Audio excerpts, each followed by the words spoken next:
오늘 말씀의 제목은 예수를 믿으라 그리하면 구원을 얻으리라 하는 제목입니다. 여러분, 이 제목을 보고 좀 어떤 생각이 드십니까? 우리 예수 잘 믿고 교회 잘 다니고 우리가 구원받고 잘 다니는데 왜 저런 설교를 하실까? 이런 의문이 들지 않습니까? 우리는 정말 예수님을 믿습니까? 정말 예수님 믿습니까? 우리는 정말 구원을 얻었습니까? 네. 그것은 나의 추측입니까? 아니면 정말 구원에 대한 어떤 증거를 가지고 있습니까? 우리 한번 생각해 보아야 할 문제입니다. 여러분, 사실 오늘날 정말 예수를 믿고 구원을 얻어야 할 사람은 이렇게 봄날에 꽃피고 새우는 이 좋은 날에 관광버스 타고 미친 듯이 몸을 흔들어대는 우리 그런 사람들이 구원을 얻어야 할 사람들이라기보다는 사실은 우리 교회 안에 있는 사람들이 구원을 받아야 됩니다.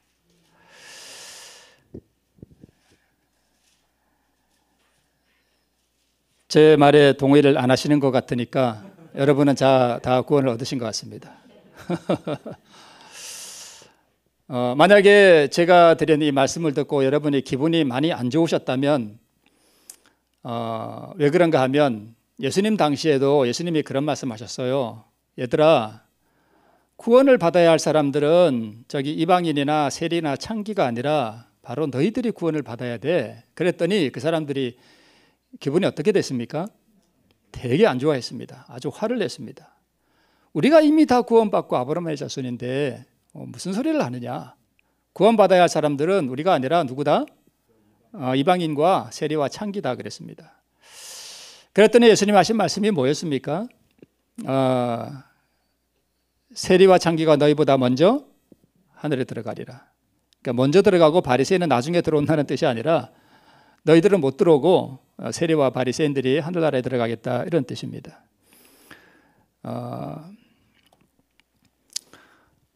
자, 오늘 이제 제목을 떠나서 오늘 본문의 말씀 우리가 교독을 했죠. 우리 빌립보에 있는 한 간수가 구원을 얻은 사건인데 빌립보가 어디에 있는가 하면 제가 지도를 잘 보여드리죠. 지도를 보면 말씀이 조금 이렇게 이해가 접근이 쉽습니다. 오른쪽 맨 아래 보니까 무슨 도시가 보여요? 예루살렘이 보이죠. 그 옆에 무슨 파란 선이 이렇게 보이죠. 그게 나일강이고 거기가 애굽이에요. 이집트. 자, 그리고 이제 가운데 갈라디아, 비두니아, 갑바도기아, 아시아 하는 데가 있죠. 저기가 지금은 터키거든요. 저기가 소아시아라 그래요. 계시록에 보내는 7교회에 보내는 편지가 있죠. 에베소, 서머나, 두아디라, 사데, 빌라델비아, 라우디게아가 다 그 아시아 하는데 거기 있습니다. 아시아 하는데 보이죠? 거기에 있는 도시들이었습니다. 거기에 교회가 있었어요. 지금은 없죠. 다 폐허가 되고. 거기에 7교회에 보낸 편지가 바로 요한계시록입니다.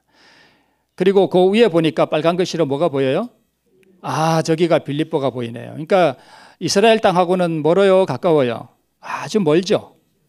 거기서 있었던 사건입니다. 저기 지금은 고린도, 아덴, 마케도냐 하는 데가 거기가 지금은 그리스라는 나라가 거기 있어요. 그리스. 네. 옛날에 헬라라 그랬죠. 네. 지금 빌립보가 슬로바니아인가? 죄송합니다. 하여튼 그리스하고 무슨 그 나라 국경선에 아마 가깝게 이렇게 있는 도시 같습니다. 자, 이 지도는 똑같은 지도죠. 이게 무슨 지도냐 하면 밑에 뭐라고 써져 있습니까? 바울의 2차 전도 여행 이렇게 써져 있죠. 바울이 3번 전도 여행을 다녔죠. 그중에 2번째가 가이사랴에서 출발해서 위로 쭉 올라가서 아까 그 말씀드렸던 길리기아, 갈라디아 이렇게 쭉 지나가죠. 가서 드로아에서 사실 바울은 저 오른쪽 위로 올라가려고 그랬어요. 그랬더니 하나님께서 뭐라고 말씀하셨어요? 마케도냐 사람 하나가 건너와서 우리를 도우라 하는 환상을 보죠. 그래가지고 방향을 바꿔서 유럽으로 건너갑니다. 그래서 이제 네아폴리를 지나서 마케도냐 첫 성 빌립보에 2차 선교 여행 때 저기를 갔다 이래요. 그 말씀입니다. 그때 벌어진 사건이 바로 오늘 본문에 나오는 사건이에요. 이해가 되시죠? 아주 멀리 유대에서 멀리 떨어진 곳에서 이런 사건이 있었습니다. 거기서 이제 바울과 실라 일행이 혹시 기도처가 있는가 하고 알아보니까 기도처가 없어요. 그래서 강가에 갔더니 누구를 만났는가 하면 루디아라고 하는 아까 소아시아 거기서 옷감 파는 장사하러 이 빌립보 성에 장사하러 온 여자가 하나 있었어요. 그게 루디아였습니다. 이 루디아가 강가에 있는 것을 보고 바울과 일행이 가서 이 루디아를 뭘 했을까요? 전도를 했습니다. 그래가지고 루디아가 침례를 받고 빌립보라는 그 도시의 첫 교인이 됐어요. 저 건물은 뭐냐 하면 그 빌립보라는 도시에 있는 루디아 기념교회입니다. 지금 있어요, 저게. 그 루디아가 침례받고 루디아의 집이 있었던 장소다 그래가지고 저기다가 저 교회를 세워놨습니다. 이해되시죠? 그 루디아 기념교회 바로 옆에 보면 루디아가 침례받았다는 강이 저렇게 있습니다. 그러니까 바울과 신라 일행이 기도처가 있는가 하여 강가에 갔다 그랬잖아요. 그러니까 저 강이 약간 뭐 냇가 같은 게 보이죠? 네, 저기입니다. 그리고 여기는 바로 그 빌립보 성이에요. 지금은 뭐가 됐습니까? 다 폐허가 됐어요. 아마 저 광장에서 앞에 이게 광장 같은 게 보이죠? 뒤로는 무너진 건물 잔해가 보이고, 그죠? 저기 아마 바울이 저 광장을 다니면서 뭐 했을까요? 전도를 했습니다. 그런데 아마 저 광장 어디쯤인가에서 누가 자꾸 바울을 따라다녔는가 하면 귀신 들린 여자 하나가 쫓아다녀요. 바울을 자꾸 이제 상상을 한번 해보세요. 쫓아다니면서 뭐라고 얘기하는가 하면 이 사람들은 구원을 얻는 예수 그리스도를 전파하는 그 구원의 도를 전파하는 사람들이다. 이렇게 소리치면서 계속 날마다 쫓아다니는 거예요. 근데 귀신이 왜 그런 얘기를 했는가 하면 진리를 말했잖아요. 왜 그런 얘기를 했는가 하면 자기는 뭐가 들리는 귀신 들렸잖아요. 그러니까 귀신 들린 자기하고 바울을 뭐 취급하려고? 같은 류의 취급하려고 일부러 그런 거예요. 그러니까 바울이 괴로우니까 이 귀신을 쫓아냈습니다. 바로 저 광장 어디쯤에서 그랬을지도 모릅니다. 우리는 약 2000년의 시간을 거슬러 올라가서 저기서 바울이 귀신을 쫓아내는 장면을 상상해 볼 수 있습니다. 그렇죠? 그랬더니까 이 귀신 들린 여자는 어떤 여자였는가 하면 귀신이 들려가지고 점을 치는 여자였어요. 오늘 본문의 말씀 그 사도행전 16장에 보면 이 얘기가 다 나와요. 그래서 주인에게 점을 쳐가지고 주인에게 돈을 벌어주는 여자였는데 이제 귀신이 떠났으니까 뭘 못 치는 거예요? 점을 못 쳐요. 그러니까 주인이 뭐가 떨어진 거예요? 수입이 떨어진 거예요. 열받잖아요. 그래가지고 온 성 사람을 소동을 시켜가지고 이 사람이 유대인인데 우리 헬라 사람들이 받지도 못할 도를 전한다 이렇게 하면서 이 사람들을 잡아가지고 소송을 걸었습니다. 그래가지고 이 사람들이 이제 이 바울 일행을 뭘 했는가 하면 매를 많이 때렸습니다. 아주 그냥 피가 많이 나도록 엄청 맞았어요. 그래가지고 요 성 광장이 보이죠? 요 바로 맞은편에 보면 뭐가 보이냐면 바로 요게 있어요. 이게 바울과 신라가 갇혔던 감옥이라고 전해지는 곳입니다. 저는 이제 선교 성지 연수할 때 저기를 이제 가봤거든요. 저 감옥이 깊지 않아요, 별로. 그런데 성경 본문에 보면 깊은 옥에 가뒀다 그랬어요. 근데 저기인지 아닌지는 우리가 알 수는 없지만 사람들이 저기가 바울과 신라가 갇혔던 감옥이다 이렇게 전해집니다. 네. 자. 많이 맞고 이 감옥에 갇혀서 이제 바울과 신라가 밤중에 찬미를 불러요. 그게 오늘 본문의 시작이죠. 그런데 진실로 그리스도와 그의 의를 소유한 사람에게서 많이 흘러나올 수 있는 그 감사와 찬미 이런 것들이 그 감옥에 갇히고 많이 매를 맞고 이러한 열악한 환경에서도 흘러나온 것을 볼 수 있습니다. 자, 시대서방에 이런 말씀이 있네요. 온유한 자는 복이 있다. 우리가 만날 수밖에 없는 어려움들은 그리스도 안에 숨은 온유함으로 말미암아 많이 면할 수 있다. 만일 우리가 우리 주의 겸비를 가졌다면 날마다 겪는 냉담과 거절과 괴로움을 극복할 것이며 이런 것이 심령에 음울함을 끼치지 못할 것이다. 그리스도인의 고결성에 대한 최고의 증거는 자제이다. 자, 우리가 겪는 일들, 사람들이 나를 쌀쌀맞게 대해, 그리고 나를 무시해. 그래서 우리 마음이 괴롭죠. 그죠? 억울한 일을 당할 때 참 마음이 괴롭죠. 근데 만약에 우리가 정말 마음에 겸비함을 가졌다면 이런 것들이 우리 마음에 뭘 끼치지 못한다고요? 음울함을 끼치지 못한대요. 그러면 반대로 한번 생각해 볼게요. 만약에 우리가 이러한 냉담과 거절과 이러한 것들을 우리가 극복하지 못하고 음울함 가운데 산다면 우리가 겸비한 거예요? 교만한 거예요? 교만한 거예요. 교만한 것 같지 않죠? 근데 그게 교만하다는 뜻이에요. 만약에 내가 정말 마음이 겸손하다면, 낮아졌다면 그런 것이 우리 마음에 음울함을 끼치지 못한다는 것입니다. 가혹하거나 잔인한 취급을 받을 때 침착하고 신뢰한 정신을 보존하지 못하는 자는 하나님께서 당신의 완전한 품성을 자기 안에 드러내실 권리를 빼앗는 것이다. 그분으로부터. 이것이 하늘 궁정과 연결된 증거다. 지금 바울과 실라는 감옥에 있지만 어디와 연결되어 있어요? 하늘 궁정과 연결되어 있잖아요. 그리고 지금 어떤 취급을 받았어요? 가혹하고 잔인한 취급을 받고 매를 맞고 지금 감옥에 갇혀 있습니다. 그럼에도 불구하고 뭐가 나와요? 감사와 찬미의 제사가 나온다는 것은 그들의 마음이 뭐하다는 얘기예요? 아주 겸손하다는 뜻입니다. 그렇죠?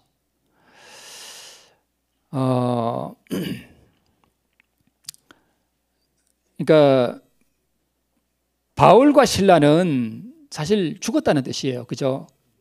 자아에 대해서. 그래서 다메섹 도상에서 바울은 죽었죠. 날마다 자기 자신에 대하여 죽음으로 사람들이 자기에게 가혹한 취급을 하고 잔인하게 대우할 때에도 바울은 그들이 주는 그 사단의 편지를 가지고 그 사람들에게 말대답하지 않고 어디로 가는 거예요? 하나님의 전에 올라가는 거예요. 그죠? 하나님의 전에 올라가니까 하늘 궁정과 연결된 거 아니에요. 그죠? 그러면 그 사람들이 나에게 잔인한 대우를 한다고 해서 복수할 마음이 생겨요? 안 생겨요? 안 생겨요. 그게 그리스도인이에요. 그죠? 제가 오늘 왜 여러분에게 정말 우리가 예수님을 믿느냐라고 물어본지 여러분 아시겠습니까? 정말 우리가 예수를 믿는다면, 그리고 예수를 믿고 우리가 정말 나에 대하여 죽고 우리가 정말 겸비해졌다면 그런 것들이 우리에게 음울함을 끼치지 못한다는 거예요. 이해되시죠? 만약 우리가 그런 것들 때문에 복수의 어떤 마음을 품고 이게 어떤 그 칼날을 우리가 가슴에 품고 살아간다면 우리는 예수님을 믿는 그리스도인이 아니라는 거예요. 그래서 이 관광버스에 춤추는 여자들 여러분 상상되시죠? 막걸리 한잔하고 그죠? 조화를 하고 춤추는 사람들이 구원받아야 할 사람들이기도 하지만 진짜 구원받아야 할 사람들은 바로 교회 안에 있는 사람들이에요. 교회 안에 얼마나 문제가 많습니까? 서로 상처 주고 상처받고. 참된 그리스도인은 상처를 주지 않습니다. 남에게. 남의 가슴을 아프게 하지 않아요. 공중 앞에서 사람을 무시하고 수치를 주고 그렇게 하지 않습니다. 진짜 그리스도인은. 그리고 진짜 그리스도인은 설사 그런 대우를 받더라도 상처받지 않습니다. 왜요? 죽었기 때문에. 예수님의 심장을 가졌기 때문에 그렇습니다. 그래서 우리가 지금 교회 안에서 살아가는 모습을 보면서 우리가 정말 나는 예수를 믿는 사람인가? 예수를 믿으라 그리하면 구원을 얻으리라 하는 이 말이 정말 필요한 사람은 오늘날 예수 믿는다고 교회 다니는 사람이에요. 이해가 되시나요? 네. 저도 우리 유대겸 목사님 그 나긋나긋한 말을 좀 닮아야 되겠다 했더니 자꾸 그런 게 나오려고 그러는 것 같아요. 좀 어색하네. 나도 모르게 나오는 것 같아요. 자,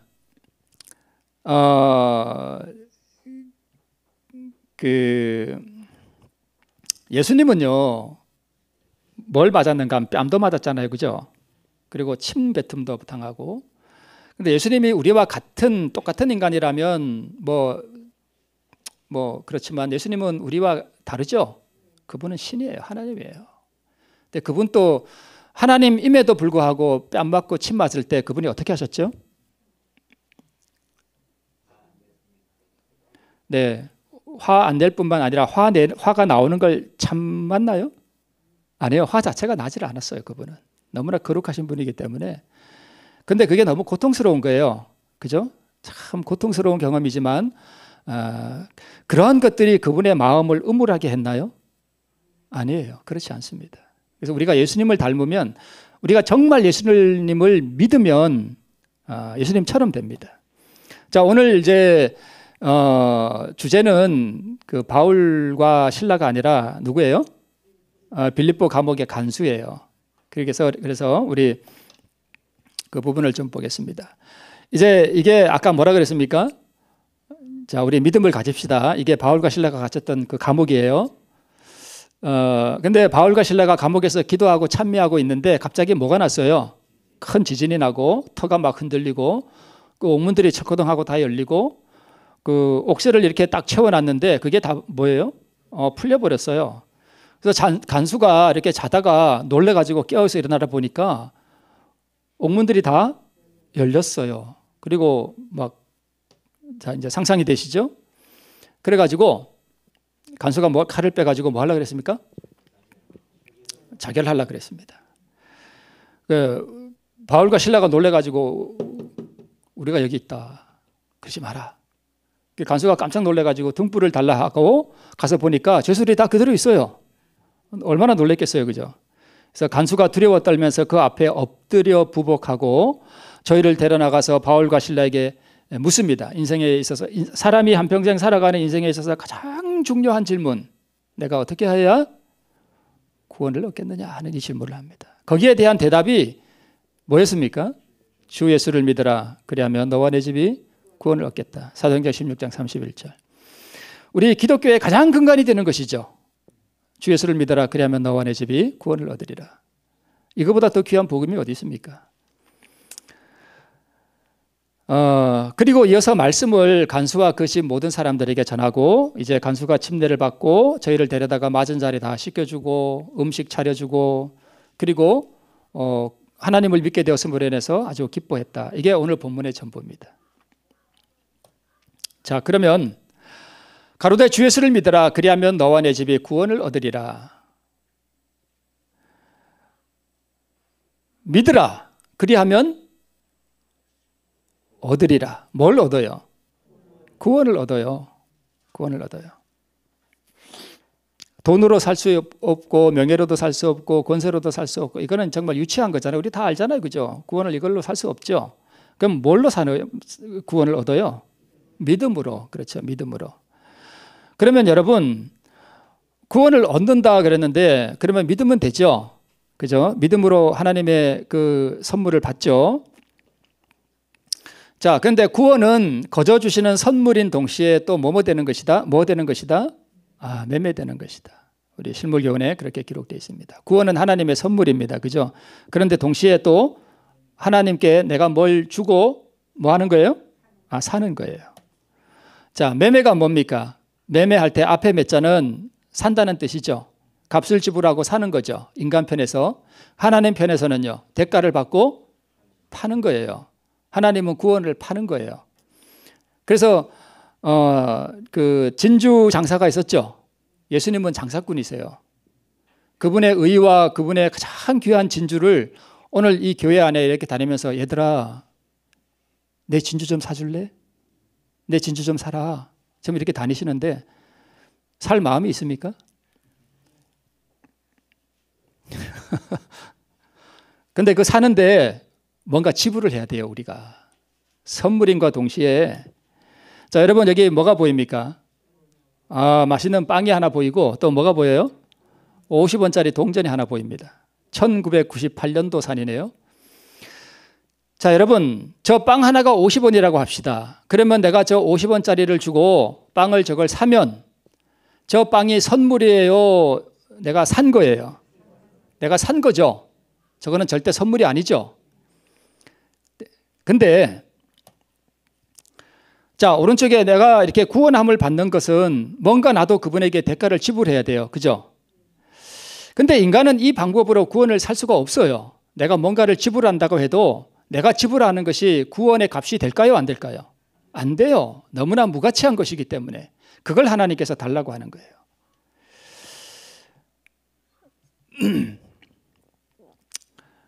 그런 면에서 구원은 절대적으로 선물입니다. 그죠? 내가 주님께 뭔가를 이렇게 드리고 돈을 드리고 선물을 사는데 내가 주님께 드리는 그것이 그 구원을 살 만한 가치가 절대 없습니다. 그래서 선물이에요. 그럼에도 불구하고 뭔가는 드려야 돼요. 그거 없이는 절대 우리가 구원을 살 수 없습니다. 그런 의미입니다. 이해하시겠습니까? 네. 그래서 가로되 주 예수를 믿으라 그리하면 너와 내 집이 구원을 얻으리라 하는 이런 측면에서 말씀을 다시 보면 구원이 매매되는 것이라면 얻으리라 하는 것은 사는 거죠. 그죠? 샀다는 뜻이죠. 샀다는 뜻이죠. 그렇게 생각하면 믿음이 무엇인지에 대한 개념이 잡힙니다. 구원을 얻었다는 것이 구원을 샀다는 의미가 된다면 저 말씀 가운데서 구원을 얻기 위한 대가를 지불한다는 의미가 어디 있습니까? 그렇죠. 믿으라 하는 게 뭐예요? 대가를 지불하는 거예요. 맞나요? 네. 제가 여러분 계속해서 이 믿음의 개념에 대해서 자꾸 이렇게 말씀을 드리죠. 믿는다 하는 것이 다른 말로 뭐예요? 대가를 지불하는 거예요. 대가를 지불하는 거. 그래서 믿는다 하는 것을 우리 많은 그리스도인들이 단순히 진리에 대한 지적인 동의로 생각하는데 그 이상이라는 거예요. 예수님이 십자가에서 나의 모든 죄를 다 지시고 돌아가심으로 나의 죄를 용서하셨다. 그것을 지적으로 내가 믿으면 구원받는다. 이것을 믿음으로 이해하는데 그 이상이라는 거예요. 이해가 되시나요? 그냥 내가 가만히 앉아서 지적으로 주님, 주님이 저의 모든 죄를 지고 십자가에서 죽으셔서 저를 구원하셨다는 거 제가 믿습니다. 이거 이상이라는 거예요.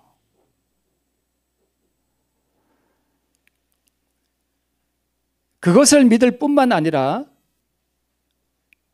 그 주님께 내가 뭔가를 뭐 해야 된다는 거예요? 드려야 된다는 거예요. 바쳐야 된다는 것입니다. 사야 된다는 것입니다. 자기의 소유를 다 팔아 그 밭을 샀다. 농부는 뭘 지불했어요? 대가를 지불했습니다. 농부가 발견한 보화는 그리스도와 그분의 의, 생명, 구원, 영생, 하나님의 성품, 하나님의 사랑, 곧 하나님 자신이에요. 그죠? 보화가. 그거를 우리가 얻는데 그래서 자기의 소유를 다 팔아 하는 것은 믿으라 하는 것이고 그 밭을 샀다 하는 것은 얻었다는 뜻입니다. 농부는 대가를 지불했습니다. 간수는 바울과 실라가 기도하고 찬미할 때 호련히 큰 지진이 일어나고 옥터가 크게 흔들리고 옥문들이 열리고 죄수들이 메인 것이 다 풀어진 것을 보았습니다. 기도하고 찬미할 때 그런 일이 일어났습니다. 그런데 이 큰 지진이 일어날 때 분명 간수는 잠을 자고 있었습니다. 언제 잠이 들었는지 모르지만 찬미 소리를 듣다가 잤는지도 모릅니다. 아무튼 그는 잠들어 있었습니다. 바울과 실라의 영감이 있는 기도와 능력이 있는 찬미 소리가 들릴 때 그는 자고 있었습니다. 오늘날 잠들어 있는 교회의 모습입니다. 오늘날 교회 안에 많은 기도와 찬미의 제사가 드려지는 가운데서도 자신의 영적 상태에 대하여 까마득히 착각하고 살아가는 어두운 상태에 있는 많은 사람들의 상태를 상징합니다. 누가요? 간수가요. 자신의 영적 상태에 대해서 고민해 본 적이 없는 사람. 교회의 정치에는 관심이 많은데 정작 자신의 심령의 그 깊은 내면에 대해서는 무지한 사람들이 참 많습니다. 잠자고 있는 사람들입니다. 그런데 하나님께서 뭘 보내셨어요? 지진을 보내셨습니다. 지진을 보내신 이유는 한 가지입니다. 바울과 실라를 감옥에 보내신 이유도 한 가지고 지진을 보내신 이유도 한 가지입니다. 누구를 구원하기 위함이었습니까? 간수를 구원하기 위함이었습니다. 그러니까 이 지진을 보낸 이유는 사실은 간수를 뭐 하기 위함이었어요? 깨우기 위함이었습니다. 자, 보세요. 간수가 뭐 하다가요? 자다가 뭐 해? 깨요. 옥문들이 열린 것을 뭐 하고요? 보고. 죄수들이 도망한 줄 생각하고. 검을 빼어서 뭐 하려 하거늘? 자결하려 하거늘. 여러분, 여기서 구원이 시작됩니다. 자다가 일단 뭐 해야 돼요? 깨어야 됩니다. 그러니까 깬다 하는 의미가 뭐냐 하면 뭔가를 본다는 얘기예요. 그죠? 뭘 본 거예요? 옥문들이 열린 걸 본 거예요. 도망한 줄 생각했어요. 그리고 자결하려 했습니다. 이게 무슨 뜻이냐면 왜 간수가 자결하려고 했을까요? 그 옛날에 간수가 죄수를 지키다가 만약에 죄수가 도망을 갔다 하나라도 그럼 어떻게 될까요? 간수가 그 목숨값을 자기 목숨으로 대신해야 했습니다. 그러니까 이게 무슨 얘기냐면 간수가 자다가 깨어서 옥문들이 열린 것을 보고 죄수들이 도망한 줄 생각했다 하는 이 생각이 무슨 생각이냐면 나는 이제 뭐 했구나? 죽었구나라는 생각이에요. 그래서 영적으로 잠자던 사람이 깨어 일어나서 자기의 어떤 심령의 상태와 자기의 죄된 상태를 보게 되면 무슨 생각이 드는가 하면 내가 지금 뭐 했구나? 죽었구나 하는 것을 느낀다는 말입니다. 우리 오늘 간수가 구원을 얻는 이 과정이 오늘 우리에게 적용을 해보는 거예요. 왜 많은 사람들이 구원을 얻지 못하는가 하면 이렇게 깨어나서 자기의 영적 상태를 보고 자기가 죽었다라고 하는 이 사실에 대한 인식이 없기 때문에 그래요. 그래서 자결하라 그랬습니다. 그래서 가족들도 보고 자기 많은 그 고향 사람들이 다 거기 빌립보에 있을 거 아니에요. 근데 비참하게 죄수를 놓쳐가지고 그 여러 사람이 보는 앞에서 비참하게 처형을 당하느니 차라리 깨끗하게 뭐 하자? 죽자. 그래서 죽으려고 했던 거예요.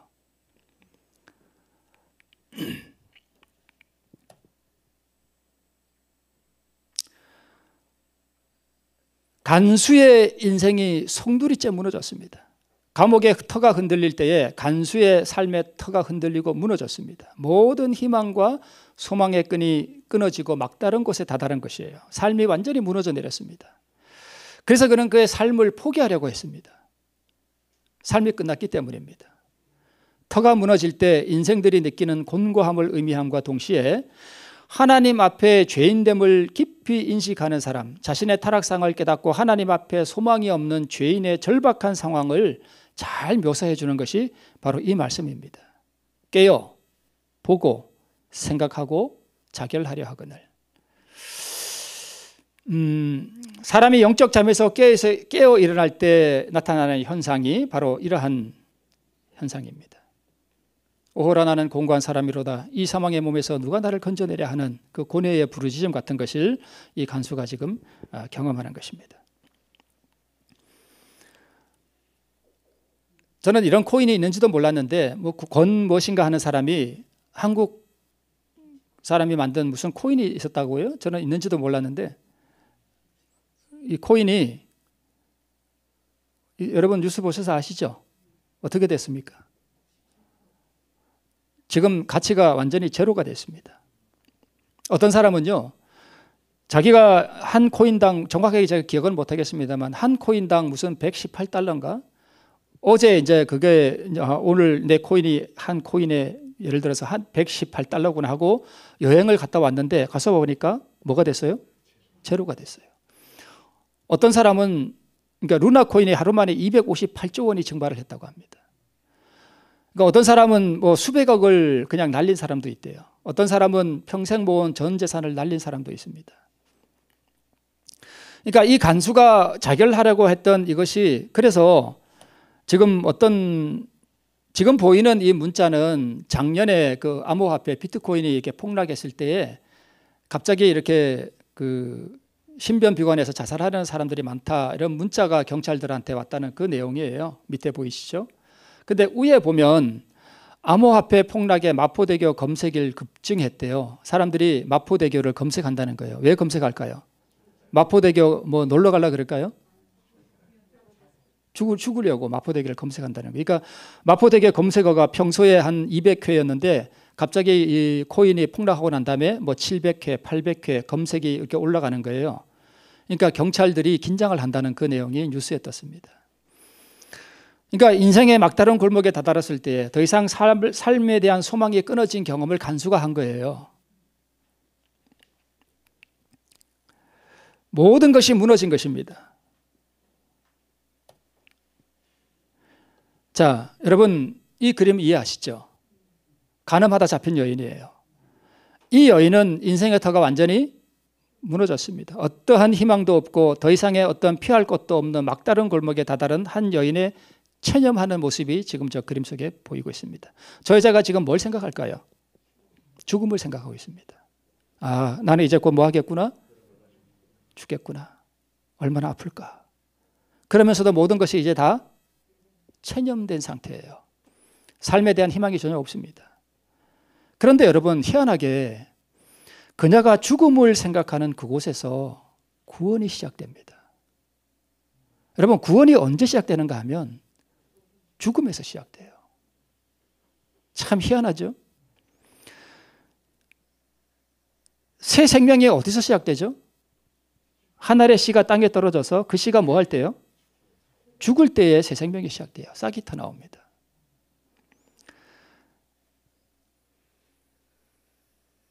내 삶의 터가 완전히 무너졌음을 느낄 때, 내가 영적으로 완전히 죽어 있다는 사실을 깨달을 때, 그래서 내가 죽어버린 인생이라는 사실을 절박하게 깨달을 때, 참 비참해질 때 그때가 바로 구원의 시작입니다. 길가에 떨어져 밟힌 마른 나뭇잎처럼 버려진 인생들의 모습이 성경에 많죠. 무서운 불치병인 문둥병에 걸린 사람들, 베데스다 연못가에서 하염없이 물을 바라보던 그 중풍병자, 하나밖에 없는 죽은 아들의 관을 붙잡고 그 장지로 향하던 그 과부, 하나같이 삶의 터가 무너진 사람들이었습니다. 그런데 희한하게 성경에 보면 구원을 받은 사람들은 다 이런 사람들이에요. 그렇죠? 적당히 비빌 언덕이 있는 사람들은 절박하게 구원자를 찾지 않습니다. 그래서 여러분, 우리가 믿는다라고 하는 이 개념을 우리가 좀 다시 생각해 볼 필요가 있습니다. 하나님께서 왜 지진을 보내셨을까? 하나님께서는 빌립보 간수가 하나님을 믿을 만한 그 마음의 상태의 어떤 가능성을 보시고 그를 구원하기 위해서 이 지진을 보내셨습니다. 하나님께서 이 간수의 삶을 그냥 다 허물어 버렸습니다. 터가 무너지도록 했습니다. 적당히 자기 만족을 누리고 살아가던 그의 삶이 산산하게 부서졌습니다.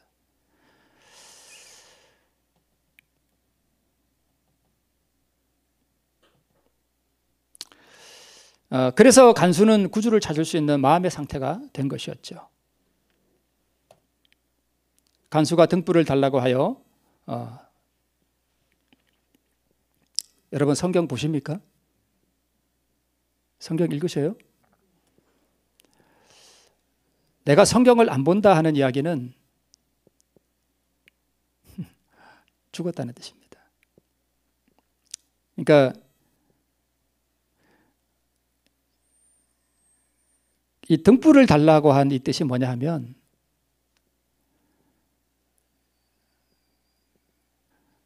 우리에게 적용해 보자면 말씀이에요. 그죠? 말씀이에요.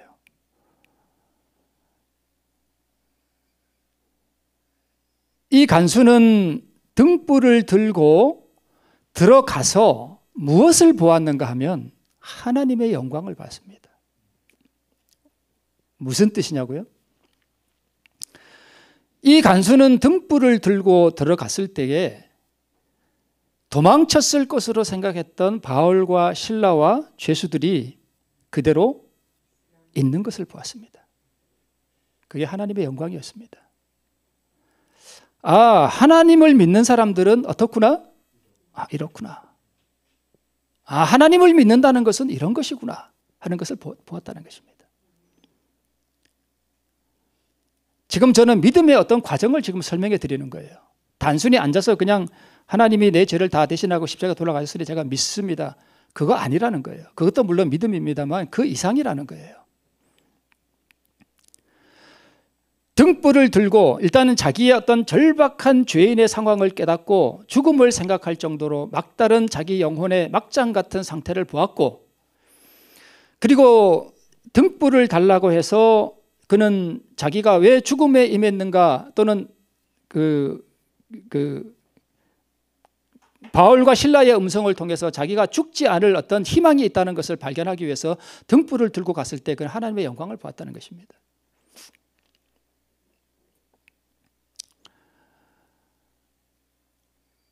내가 집에 가서 성경을 연구하고 성경에서 이 하나님의 영광과 그분의 구원과 그분의 의와 그분의 생명을 발견하기 위해서 성경을 펴서 연구하고 읽고 거기서 뭔가를 찾기 위해서 내가 부지런히 탐구하지 않는다는 얘기는 무엇을 의미하겠습니까? 그것이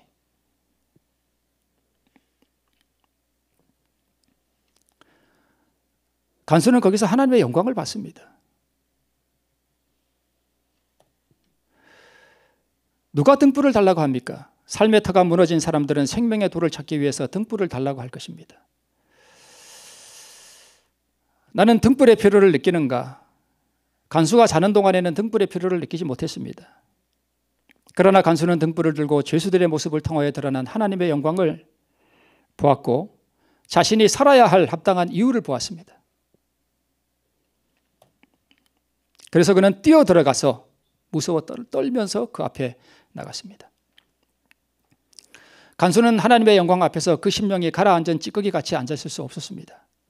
만약 우리가 여러분 정말 이러한 믿음의 어떤 과정을 거친다면 우리가 그저 아무 생각 없이 교회 와서 졸다가 가고 하는 이런 삶을 살 수가 없습니다.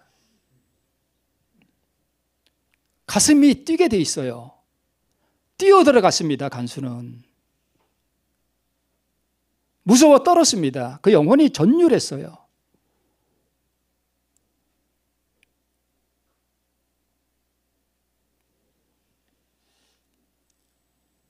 여러분, 올해 농사 한 해 잘하는 것이 중요합니까? 구원받는 것이 중요합니까? 구원받는 게 중요하죠. 올해 고추 농사 잘하는 게 중요해요? 내가 구원받는 게 중요해요? 구원받는 게 중요해요. 근데 그럼 여러분, 그러면 내가 구원받기 위해서 말씀을 탐구하는데 더 정성을 기울이나요? 고추밭에 가서 고추 농사하는 걸 더 중요하게 여기나요? 다 네. 제가 이건 준비했던 말씀 아닌데 한 가지 말씀드릴게요. 제가 이제 우리 동종하나교 목사님들하고 부산에 그 세계로 교회인가 무슨 교회가 있어요. 그게 목사님이 진짜 이렇게 조그만 교회에서 큰 몇천 명의 교회를 부흥시킨 교회인데 그 교회 초창기에 한 집사님이 교회를 안 나오더래요. 그래서 갔더니 소문에 듣기에 그 집사님이 고추 농사를 그렇게 열심히 잘한대요. 그래서 갔더니 진짜 갔더니 그 집사님 고추밭에 갔더니 고추가 얼마나 잘 익었는지. 그래서 목사님이 어떻게 했냐면 그 고추를 다 뽑아버렸습니다. 진짜예요. 다 뽑아버렸어요. 그리고 목사님이 당신 고추를 다 뽑아버렸다 하는 소문을 듣고 집사님이 왔습니다. 목사님!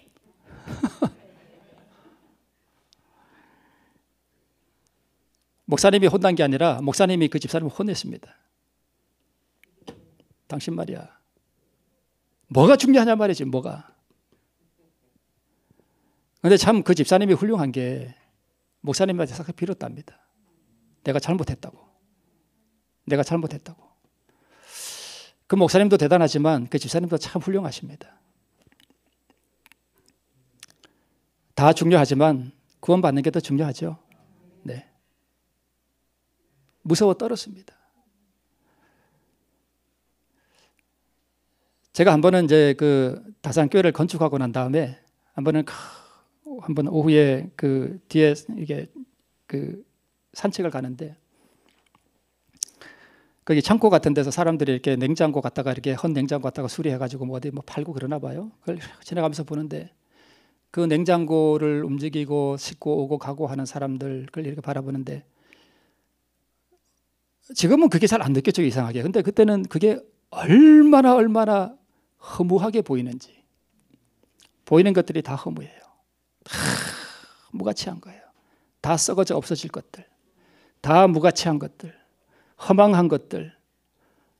저 사람은 저 냉장고를 해갖고 먹고 살겠다고 저러고 다니는데 그게 얼마나 허망하게 보이는지. 그때 왜 그런 생각이 들었는지 모르겠는데 그렇게 허망하게 보였습니다. 다 허망한 것들입니다.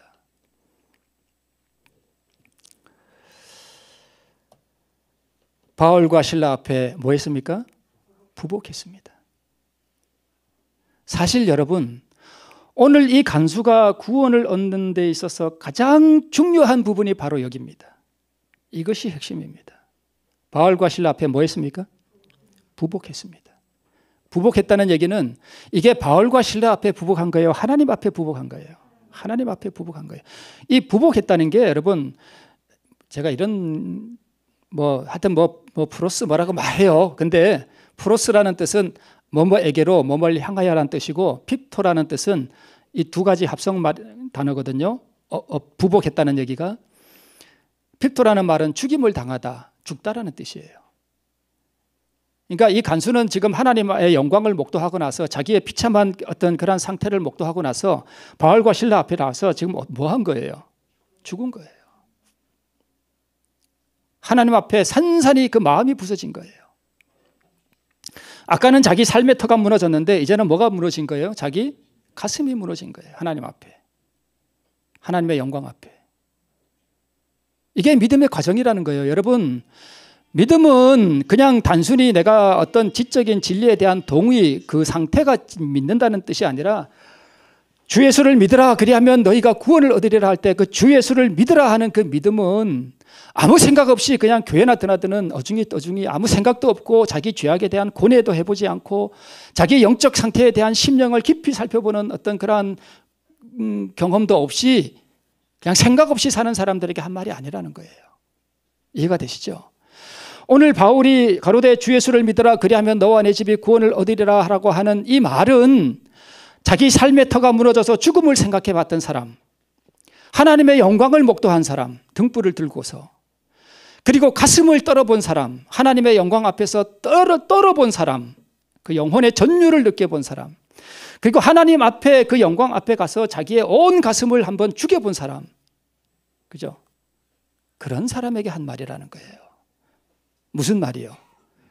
주 예수를 믿으라 그리하면 너와 내 집이 구원을 얻으리라 하는 말은 아무 생각 없는 사람에게 한 말이 아니라 바로 그런 경험을 하는 간수에게 한 말이에요. 그게 믿음이라는 거예요. 그의 생각과 자만과 그의 삶 전체가 하나님 앞에 굴복된 거예요. 간수의 모든 자아가 하나님의 영광 앞에서 죽은 거예요. 이게 바로 믿음이라는 거예요. 간수에게는 왜 당신이 회개해야 되는지, 당신이 왜 예수를 믿어야 하는지에 대해서 논리적으로 설득을 할 필요가 없었습니다. 그렇죠? 설득할 필요가 없었어요.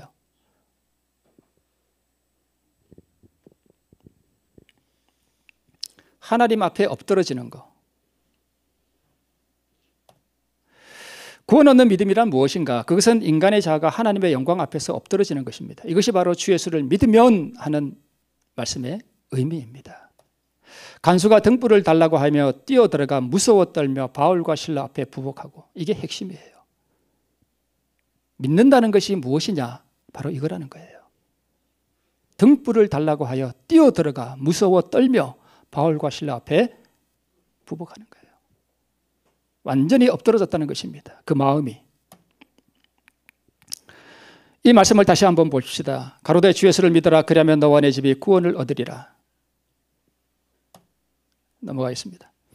예수께서 십자가에서 모든 구원을 이루셨기 때문에, 그래서 구원은 값없는 선물로 주어지는 것이기 때문에 단지 예수의 피의 공로를 믿기만 하면 구원을 얻는다는 이런 가르침은 거짓복음입니다. 그럴듯하게 들리죠. 그러나 이것은 거짓복음이에요.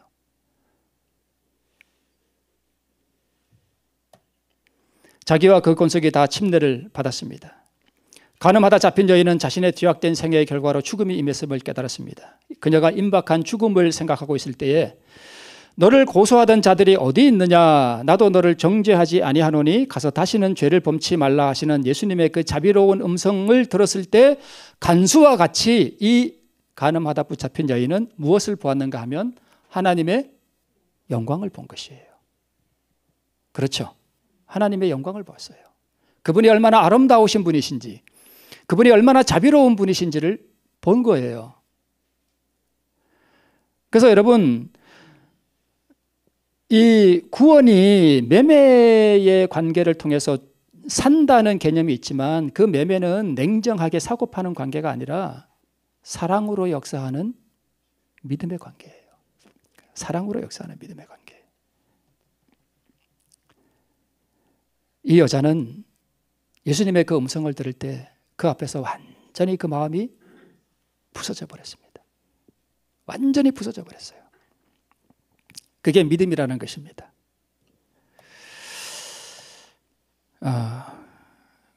그리고 씻기고 음식을 차려주고 이것은 그 후에 일어난 일이죠. 구원받은 사람들이 어떻게 살아가느냐 하는 것을 지금 보여주는 거예요. 내가 잘못한 사람에게 가서 그 상처를 뭐 해줘야 돼요? 씻겨주는 게 그게 믿음이에요. 이런 것을 다 포함하는 게 믿음이에요. 내가 상처 준 사람에게 가서 정말 진심으로 용서를 비는 것, 그것이 정말 믿는 사람에게서 나타나는 증표입니다. 맞습니까? 맞아요.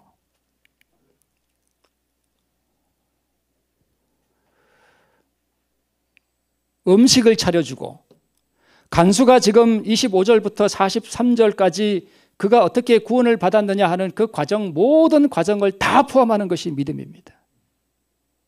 그래서 믿음은 반드시 뭐로 나타나게 돼 있어요? 행함으로 나타나게 돼 있습니다. 이게 행함 아니에요? 맞은 자리를 가서 씻겨주고 음식을 차려주고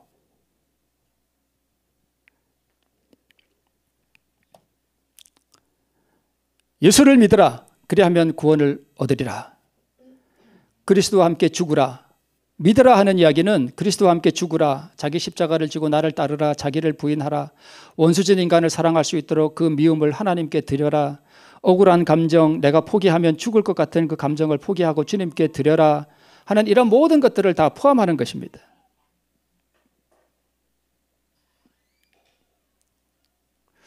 오늘은 짧게 해야 되겠다라고 했는데 또 시간이 이렇게 다 지나가네요. 제가 짧게 어떤 간증 하나 말씀드릴게요. 어떤 집사님이 미국에 가서 집회를 하는데 거기에 어떤 중환자가 왔어요. 그래서 상담을 하는데 집사님, 저는 오늘 제가 온 것은 이렇게 병을 치료받기 왔는데 그러면서 자기 형편을 이렇게 얘기하는데 서울에 명문대를 나오고 남편과 함께 명문대를 나오고 미국으로 도미해서 미국에서 아들, 딸 찾고 이제 낳고 잘 사는데 어느 날 자기 친구가 이 여자한테 와서 그러더래요. 예, 너 남편이 지금 딴 여자하고 있어. 그러더래요. 쫓아가서 보니까 이 자기 남편이 딴 여자하고 있는 거예요. 가슴이 무너지죠. 간수의 경험을 한 거예요. 그래서 6개월을 지켜봤대요. 근데 계속 그 짓을 하더래요. 그래서 6개월 후에 그 남편 짐을 다 싸가지고 밖에 내놨대요. 근데 그 남편이 들어와서 여보 내가 잘못했어 이럴 줄 알았는데 가방을 쏙 들고 그냥 가버리더래요. 그 여자한테 가버린 거예요. 그 뒤로부터 불면증이 오고 온몸에 병이 들기 시작했습니다. 왜요? 가슴에 뭐가 생기니까 그 한이 맺히는 거예요. 한이 맺혀가지고 이 얘기 들어보신 분이 있을 거예요. 그러니까 제가 이렇게 그동안 몸이 아파가지고 여기 집회에 와서 좀 병도 고침을 받고 싶었는데 내가 못 온 이유가 있다. 왜냐하면 이 집회에 오면 나보고 뭐 하라 할까 봐, 원수를 사랑하고 용서하라 할까 봐 나는 그 인간 절대 용서 못합니다. 그러니까 나는 그 인간을 절대 용서 못하니까 나는 병을 치료하러 왔지 나보고 절대 뭐 원수를 용서하라 이런 말 하지 마세요 그러더래요. 그래서 알았다고. 이제 그리고 이 집사님이 계속 이제 예수님의 사랑에 대해서 설교했는데 이분이 어느 날부터 울기 시작하더래요. 자꾸 울더니 어느 날은 이제 다들 이제 집회가 끝나고 아침에 집회 끝나고 다들 식사하러 갔는데 이 여자가 안 보이더래요. 그래서 이제 이제 말씀을 전하는 강사도 이제 식사를 하고 이렇게 나왔는데 집사님이 이렇게 왔더래요. 왔는데 보니까 얼굴이 너무 평화롭더래요. 어떻게 됐냐 했더니까 자기가 남들은 식사하러 갔을 때 방 안에 홀로 들어가서 투쟁을 한 거예요. 기도로 투쟁을 한 거예요. 내가 저 인간을 용서할 것인가? 하나님의 이런 놀라운 사랑을 내게 부어주셨는데 투쟁하는 과정에서 그게 보이더래요. 자기도 명문대 나왔으니까 남편한테 고분고분 할까요? 안 할까요? 안 해요. 남자들은요 고분고분한 여자 좋아하거든요. 근데 배웠다고 뻣뻣해가지고 뭐 그러니까 그런 남자 누가 좋아? 그런 여자 누가 좋아해요, 그죠?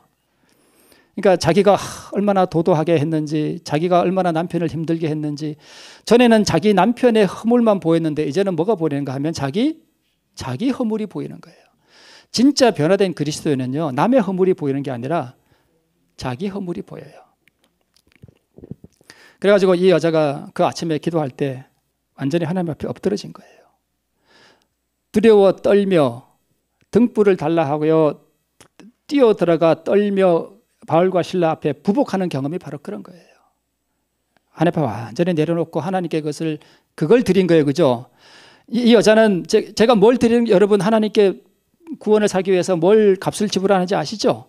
제가 그동안 말씀드려서 이 여자는 뭘 드린 거예요? 하나님 앞에 원수 맺은 그걸 드린 거, 원한 그 한을 드린 거예요. 그죠? 그 미움, 용서하지 못하는 그 정신을 주님께 드린 거예요. 예수님은 그걸 달라는 거예요. 그러면 내가 뭘 줄 테니? 구원을 줄 테니 너 그거 가지고 있으면 너 죽어. 그걸 나에게 줘. 그게 구원의 값이에요. 그죠? 돈이 아니라. 그죠? 그래서 그 여자가 그렇게 하나님 앞에 구원을 받은 그런 경험들이 있습니다. 원수 맺은 거 저거. 그죠?